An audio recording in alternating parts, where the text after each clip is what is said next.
Hola, habitantes de las sombras. Soy Dante, y estoy feliz de tenerlos aquí, listos para otra historia que les helará la sangre. Antes de empezar, dejen en los comentarios de qué país me ven y a qué hora ven este relato. Y si aún no lo han hecho, suscríbanse y activen la campanita para no perderse ninguna de las historias que les traigo cada día. Ahora, prepárense, porque lo que viene les hará mirar 2 veces cada sombra en su habitación. Todo comenzó hace unos años, cuando acepté un trabajo como encargado de mantenimiento en una finca cafetalera en las afueras de un pequeño pueblo de Veracruz, México. No era el mejor empleo del mundo, pero después de estar casi 6 meses sin conseguir nada estable, lo tomé sin pensarlo mucho. El patrón, don Silvano, era un hombre serio, de esos que inspiran respeto sin necesidad de levantar la voz. Tenía fama de tener dinero, aunque su finca no parecía muy productiva últimamente. Lo que me sorprendió desde el primer día fue su hija, Camila. Camila era distinta. Tendría unos 24 años, más o menos mi edad en ese entonces. Morena, de cabello largo y lacio, con unos ojos oscuros que parecían ver a través de uno. Pero no era solo su mirada. Había algo en ella que me ponía incómodo, como si su sola presencia alterara el ambiente. Desde el primer día, me trató con una familiaridad que no correspondía con la formalidad del trabajo. Me preguntaba cosas personales, me tocaba el brazo al hablar y sonreía de una forma que no era exactamente coqueta, era como si supiera algo que yo no. Una tarde, después de varias semanas trabajando ahí, se me acercó con una bebida que, según ella, había preparado con fruta fresca del huerto. La acepté por cortesía, aunque su color me pareció raro, como entre rojo oscuro y marrón. Me supo amargo, pero no quise parecer grosero. Esa noche, comencé a soñar con ella. No sueños normales. En los primeros, solo aparecía mirándome fijamente, en medio del campo, mientras todo su alrededor se movía al revés, como si el viento soplara al revés y los árboles respiraran. Con los días, los sueños se hicieron más intensos. La veía desnuda, cubierta de tierra, murmurando palabras que no entendía. Me despertaba con sudor frío, y por alguna razón, el olor de su perfume me seguía aún despierto, aunque no hubiera forma lógica de que estuviera allí. Empecé a notar cosas raras. Por ejemplo, una noche, escuché pasos fuera de la pequeña cabaña donde dormía. Cuando salí, no había nadie, pero en la puerta encontré una figura hecha con ramas y pelo humano trenzado. La llevé a don Silvano al día siguiente, esperando que me dijera que era una broma o alguna costumbre local sin importancia. En lugar de eso, se puso pálido, me quitó el muñeco sin decir palabra, y al día siguiente me cambió de habitación. Me puso a dormir dentro de una bodega, con llave por dentro. Ahí, al menos, dormía sin miedo a que alguien se colara. Pero los sueños continuaron. Peores. Más reales. Camila seguía siendo amable conmigo, aunque cada vez con un tono más posesivo. Me traía comida, dulces, cosas que yo no pedía. Incluso, un día, me dejó una camisa nueva, blanca, sin etiquetas, diciendo que se la había regalado su abuela y no le gustaba. No supe qué hacer. Empecé a sentirme enfermo. No físicamente, sino mentalmente. A veces me quedaba mirando el fuego de la cocina sin moverme durante horas, o sentía un deseo incontrolable de verla, de buscarla, de hablar con ella. Si pasaban más de 2 horas sin verla, me entraba ansiedad. Yo sabía que eso no era normal. Algo me estaba pasando, y era algo que no podía controlar. Una mañana, me desperté con las uñas llenas de tierra. No recordaba haber salido, pero mis pies también estaban sucios, y había huellas de lodo que salían de la bodega. Me asusté tanto que fui directo a la iglesia del pueblo. El padre Julián me escuchó con paciencia. No me dijo que estaba loco, como yo temía. Solo me preguntó, ¿Camila te ha dado algo más que comida? ¿Te ha tocado la cabeza o la frente? Le conté lo de la bebida, los sueños, y cómo me sentía. Me miró serio y me dio una estampa de San Benito. Llévala contigo. Si las cosas empeoran, tienes que irte de ahí. Esa noche, soñé que estaba amarrado. Literalmente. Estaba tirado en el suelo, en una especie de altar hecho con piedras, y Camila estaba encima de mí, con los ojos completamente negros, como si no tuviera pupilas. Murmuraba algo en náhuatl, creo, y luego me cortaba el pecho con una navaja. Sentí el dolor como si fuera real. Cuando desperté, tenía una marca en el pecho. No era un corte profundo, pero estaba ahí. Roja, como hecha con una uña larga. Salí corriendo a buscar al padre Julián, pero ese día no estaba. Me dijeron que había viajado a Córdoba por unos asuntos.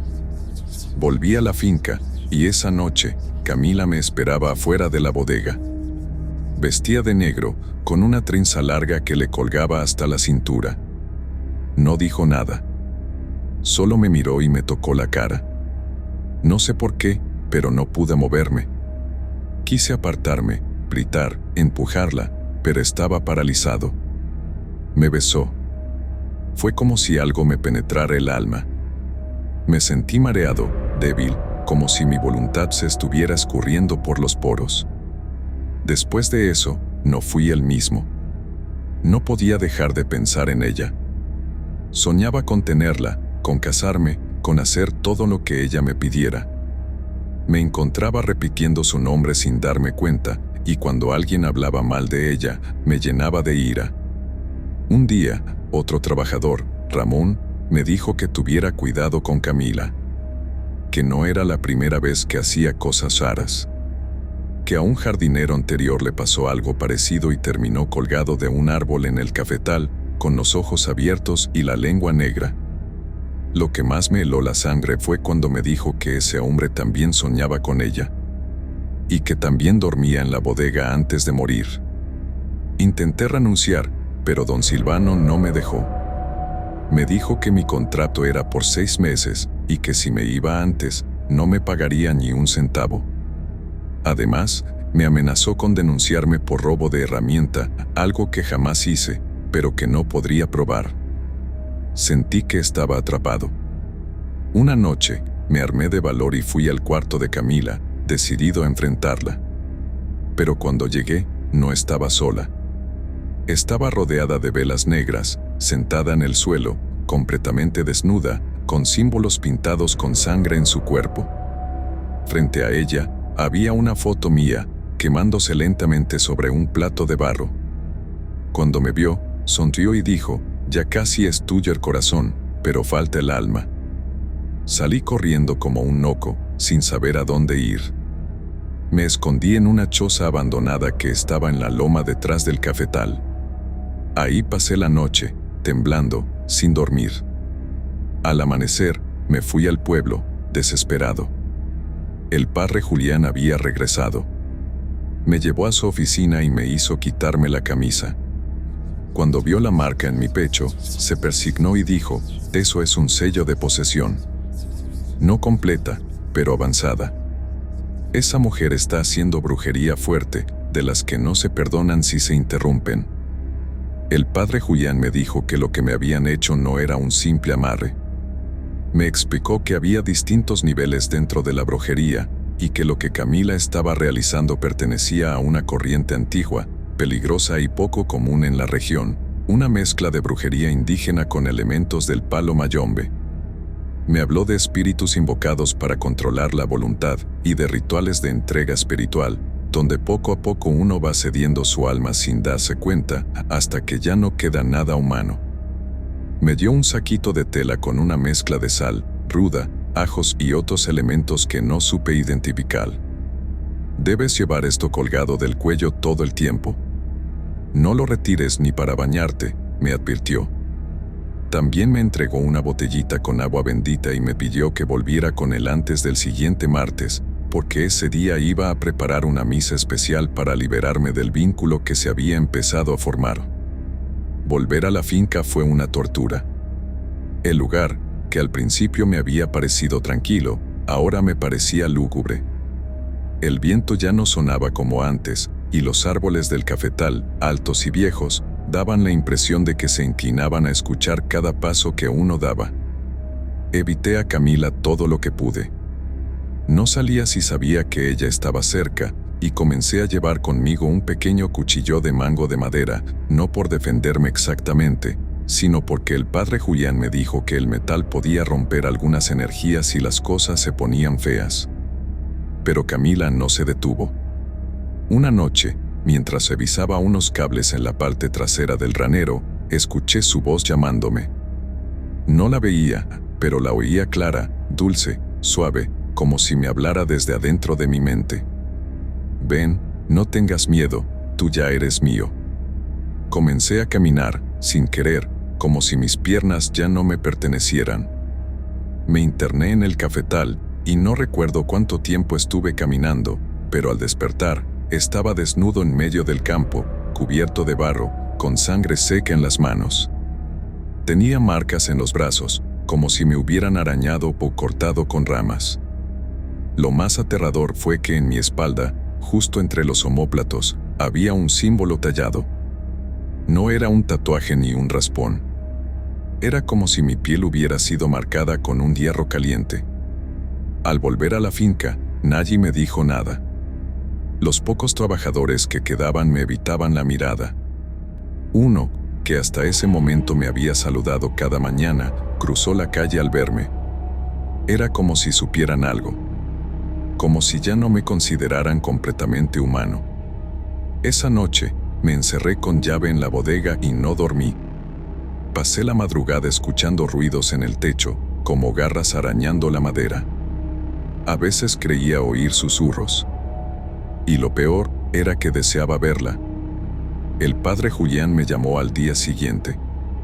Me dijo que había consultado con una mujer en Puebla, una curandera conocida por romper brujerías fuertes. Me pidió que fuera con él al pueblo, pero antes de irme, Camila apareció frente a la bodega. No sé cómo entró. No escuché la puerta.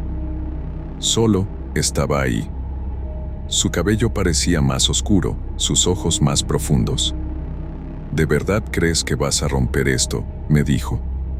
Su voz sonó como dos personas hablando al mismo tiempo, una grave y la otra más aguda. No tienes idea de lo que estoy sacrificando por ti.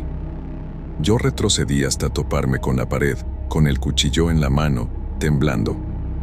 Ella extendió la mano hacia mí, y juro que vi cómo su sombra se alargaba sola por el suelo, como una mancha líquida que se movía con vida propia. Pero en cuanto saqué el saquito que me había dado el padre Julián y lo apreté contra mi pecho, Camila chilló como si le hubieran tirado agua hirviendo. Se encorvó y salió corriendo, dejando un rastro de ceniza por donde pasó. Llegar al pueblo me salvó la vida, al menos por un tiempo. Me quedé en la parroquia, en un cuarto pequeño detrás del altar. La curandera, doña María del Rosario, llegó esa misma noche. Al verme, me pidió que me sentara en una silla rodeada de velas. Sin decirme una palabra, me roció con un líquido espeso y fuerte. De inmediato sentí como si la piel se me quemara.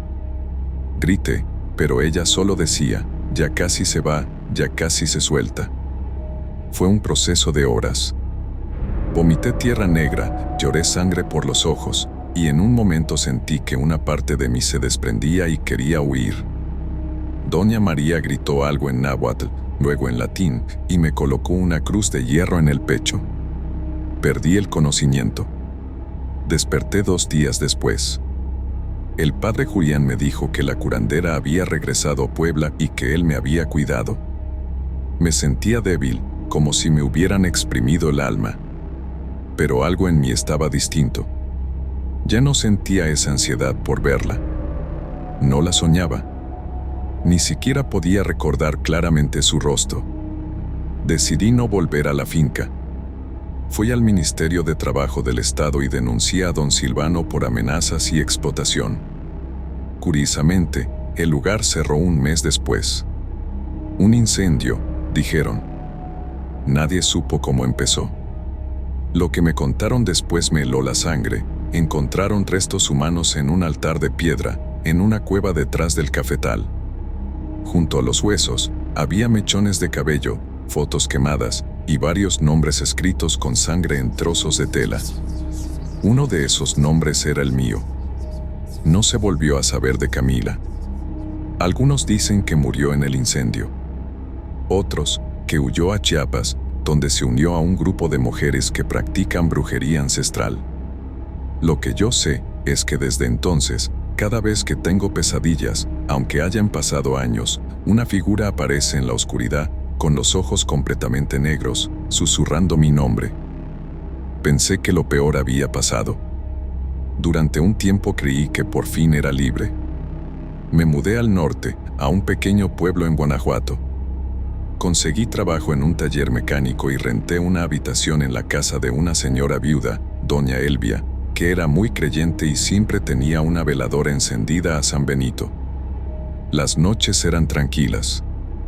Dormía mejor, aunque a veces, justo antes de cerrar los ojos, sentía una sombra del pasado arrastrarse por los encones de mi mente. Doña Elvia me ayudó mucho. Me ofrecía café por las tardes y me enseñó a rezar algunas oraciones de protección que, según ella, venían de su abuela. Me enseñó a limpiar con huevo, a poner vasos con agua al pie de la cama y a nunca, bajo ninguna circunstancia, dejar espejos sin cubrir durante tormentas eléctricas. Le hice caso en todo. Una noche, sin embargo, el silencio cambió. Algo se rompió. Llovía con fuerza. Era una de esas tormentas en las que parece que el cielo se parte en dos.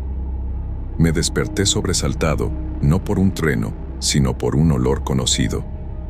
Un perfume dulce, espeso, casi nauseabundo, el mismo que Camila usaba. Me incorporé con el corazón latiendo a mí por hora. La habitación estaba en penumbra, pero pude ver claramente una figura sentada al pie de mi cama. No podía moverme. Era como si algo invisible me presionara el pecho. Quise gritar, pero la voz no salía. Entonces ella habló. Su voz era distinta, más madura, más grave, pero sin duda era ella. «Pensaste que podías irte», murmuró. «Pensaste que bastaba con vomitar tierra y llorar sangre. No. Yo aún te quiero, y te lo advertí, el alma que se ofrece no se recupera completa». La figura se desvaneció con un parpadeo, y cuando recuperé el control de mi cuerpo, me lancé al suelo y recité todas las oraciones que me había enseñado doña Elvia. Esa noche no dormí. La siguiente tampoco. Con el pasar de los días, empecé a notar cosas raras. El motor de un coche se encendía solo en el taller. Un cliente trajo un vehículo que no arrancaba, pero cuando me acerqué, las luces se prendieron solas. El radio empezó a sonar una canción vieja, una que Camila ponía mientras se maquillaba, Tiel Canela.